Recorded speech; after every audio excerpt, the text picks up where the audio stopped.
Is love really blind?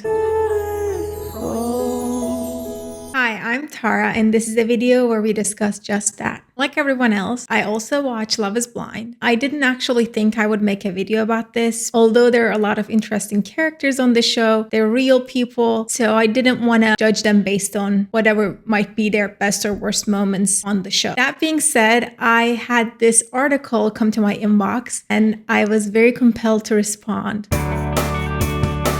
Dr. Forcén opens the article by talking about Greek and Roman mythology, where Eros and Cupid were both depicted as blindfolded, and connects this to the idea of love being out of control. Mythology is ancient wisdom, so there should be a reason why they were depicted as blindfolded. I just don't agree that it means love is out of control per se. I think the blindfoldedness, especially combined with Cupid's arrow, means that love could be random, like you don't know where you might meet that person that you will feel a special connection with, but it's not really out of control in the sense that you cannot explain why you love them. There would be some values that this person holds that are dear to you that makes you attracted to them in the first place. The most out of control aspect of love is probably the physical attraction we might feel for someone, but the whole point of this article and this show is that physical attraction isn't end all be all. There's something really dangerous about assuming love is out of control. This is sometimes what cheaters say. It was completely out of their control. I mean, they were attracted to this person at their workplace. What were they supposed to do? Love can't be entirely out of control. Otherwise, there would be no committed relationships, not even be a concept of commitment. This is clearly a metaphor to imply that once we are in love, we might be blindsided to some of the negative aspects of this person, not see the red flags, as we say nowadays. But it doesn't mean that we fell in love without knowing anything about them or without noticing anything about them. If anything, we likely fell in love with the positive values that they hold, and that can blindside us to some of the negative aspects. Despite all the trouble that might come from not seeing someone's red flags, if someone has a similar sense of humor to us, we're physically attracted to them, if they're honest and loyal, but perhaps their level of extroversion, introversion doesn't match ours, you might be very happy in that relationship, whereas your friends who know you as a very extroverted person might think, oh, your partner is definitely not a good match for you because they clearly don't match this characteristic that you have that we cherish. But if you hold these other values in a lot higher esteem, that could make you blind to that one aspect of them, which is not even really a negative thing. It's a neutral thing, but it might not necessarily match you 100%. Then he talks about how physical attraction plays a very important role in the initial stages of romantic love. I would argue all stages, which he says is referred as the lust stage, defined as an obsessive desire to develop physical intimacy with a person, in which both psychological and physical attraction play important roles. Now, on this concept of lust stage, I'm very familiar with the idea. It's very talked about, but I haven't actually been able to find many quantitative studies on this. One study I did find is about the honeymoon effect in newlyweds, and they use a marital adjustment test to quantify marital satisfaction. They test these people from the time of engagement till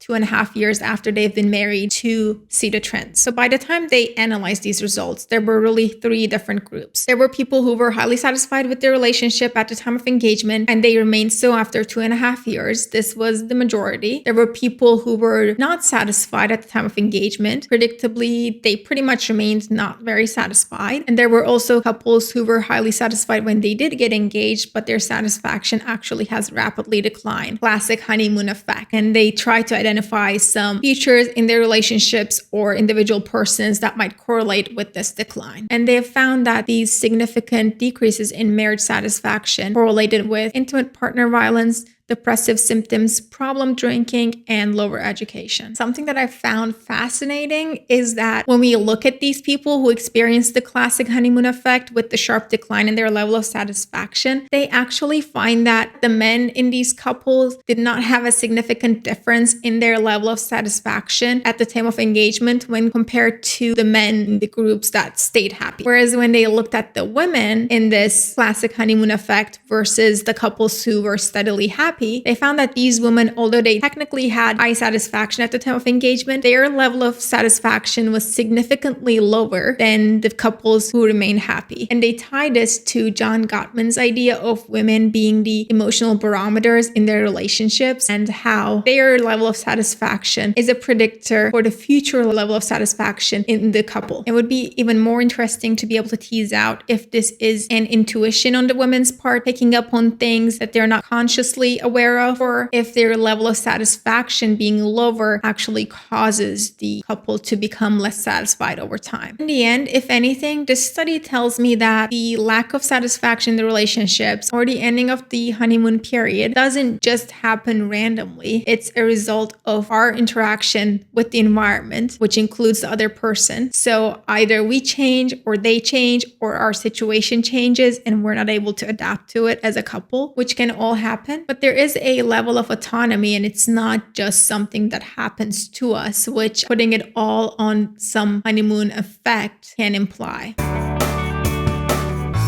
When we're talking about the place of physical attraction in romantic love, it's a good idea to think about platonic love and romantic love and try to compare. So let's think about a best friend that we are also living with versus a partner that we're living with. The values that we appreciate in the best friend will also ideally be found in the partner. What would be the main difference? It would be the fact that we're physically attracted to our partner, that we want a different kind of connection with them that we don't from a best friend. Think about it as like a Venn diagram. The more of these points that we have in common with someone, the closer we are. And it is a lot easier to find people who you have a little bit of a connection with. And it's a lot harder to find people that you almost completely overlap. That's why it can be hard to find a great best friend, just like it can be hard to find a great partner. Thinking about love and connection, whether romantic or platonic, as a series of perks and qualities in a person that we appreciate and share, helps me also understand how there could be multiple people throughout your lifetime that, let's say, you have a 90% overlap with, but they will still not be exactly the same. The things that make up the 90% will be different with each person, and that is the uniqueness of such a strong connection. Maybe, hopefully, you'll find multiple strong connections, but they will not be exactly the same.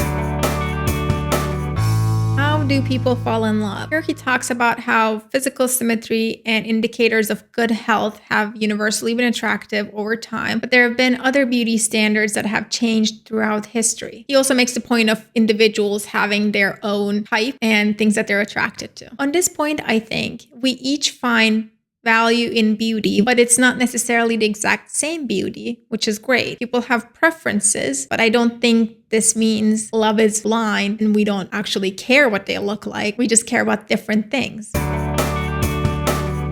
He asks the question, is it possible to fall in love based on emotional connection alone without seeing the other person? He makes the claim that romantics like to believe it's possible, while skeptics reject the idea. I disagree. I identify very much as a romantic, and I don't like this idea. Who out there would really like to hear from their partner, "Oh, I don't care what you look like. It really does nothing for me, but I love your personality." And the show knows this. That's why there's such a big emphasis on the first look, the moment the doors open and you lay eyes on this person for the first time. And you can pretty much always predict which relationships won't work based on the first look. And just like real life, you can't predict which ones will work, because sometimes people are attracted to each other and it's not enough. But if they're not attracted to each other, I don't think ever works. And that's fine. We would never say this about honesty. "Oh, we don't share this value at all. They're a complete liar. But you know what? I love them because love is blind." That would make no sense. "Oh, they're not loyal to me at all. I never know where they are and what they're up to. And I really value loyalty. But you know what? This is a great relationship." We would never say that. And physical attraction is just one such value. To be plucking it out of the equation and thinking everything will work out just as it should does not make any sense. The show itself, I think, just has a playful name. It's a cool idea, flips the natural order of meeting someone and building a connection. It's very entertaining, and it does sometimes work, which is amazing. I just don't agree with this argument that love is literally blind.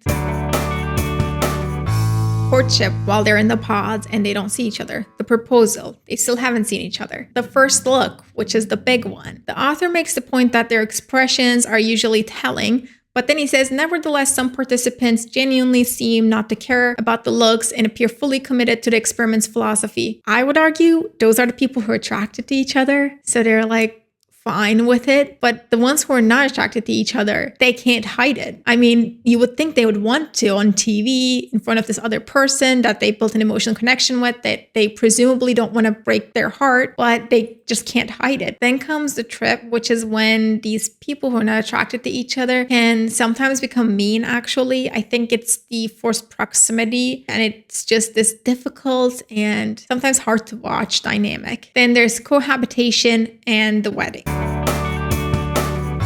Let's talk about the data. I'm so thankful that Dr. Forcén has all of this calculated. And he does concede that while love might be blind for some couples, this is not the general impression we get from watching any season of the show. He starts by talking about how the number of engagements that come out of the show are higher than expected. There are only 15 potential partners and the chances of getting engaged are 37%, which he contrasts to that of dating apps where 4,000 swipes are typically needed before finding a match. But going back to the number of engagements being high, I would say not really, because this is essentially a matchmaking service. These people are handpicked by the producers to be somewhat compatible so that multiple couples would come out of this. And as an aside, everyone is physically attractive too. Yeah, sometimes people are not attracted to each other, but they're all physically attractive people. Lastly, I hate to be cynical, but there's an element of wanting to be on the TV show that they have been selected to. And the only way to progress is to get engaged. I don't think most people get engaged for this reason, but we do see people who get rejected by their number one pick and then they go to their number two pick, which you wouldn't normally do in a real world situation unless you were having to get engaged. You wouldn't end the relationship and get engaged within the span of a couple of days. When we consider all seasons, there are 105 potential couples. 39 of these get engaged and 13 of them ended up getting married. Now, clearly, majority of the people who had the emotional connection in the pods didn't get married, though I would not state that this was due to lack of physical attraction. Some of them, yes, but a lot of them also went on a trip, started living together, and there could be a bunch of other reasons that people don't connect other than lack of physical attraction. My point with this video is not to make physical attraction end all be all and the most important value even, but I don't think it would be honest to say that it doesn't matter. So 85% of the couples who did end up getting married stayed married, which is amazing and goes to show that the experiment does work as a form of building intense emotional connection for people who are seeking a life partner, and that producers do a good job of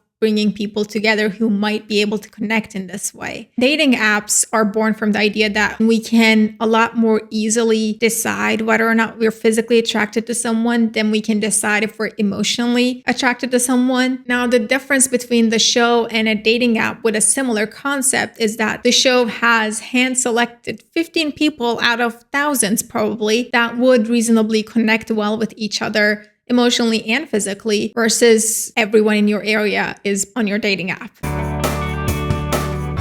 Can love be blind? The short answer is yes. At least partially, and for some people. Contrary to skeptics' beliefs, 37% of the 105 potential couples become engaged without seeing each other, 64% of whom reach the altar. Not all of those people say yes. This reality TV social experiment suggests that believing in blind love may not be entirely irrational. The real answer to this question of whether love is blind is no, on a logical ground, because of the fact that physical attraction is an essential part of romantic love. Ultimately, 1/3 of the people who got engaged in the pods ended up getting married. When I looked at the online estimates for broken engagements, it's about 20%. So the show really has 3 times higher rates of broken engagements than the real world. I don't think we can reliably predict much about relationship dynamics from just these statistics on this show, but I know that we can't predict that love is blind. Neither personality nor physical attraction alone makes us fall in love. To say love is blind is erasing the difference between the platonic love we have for a friend and the romantic love we have for a partner. As Roger Scruton puts it, As soon as another person becomes important to us, so that we feel in our lives the gravitational pull of his existence, we are to a certain extent astonished by his individuality. From time to time, we pause in his presence and allow for the incomprehensible fact of his being in the world to dawn on us. If we love him and trust him and feel the comfort of his companionship, then our sentiment in these moments is like the sentiment of beauty, a pure endorsement of the other, whose soul shines in his face and gestures as beauty shines in a work of art. And that's my thoughts on love. Thanks to Dr. Forcén for the inspiration. I will leave his article linked down below. Thank you for watching. I hope you enjoyed it. Bye.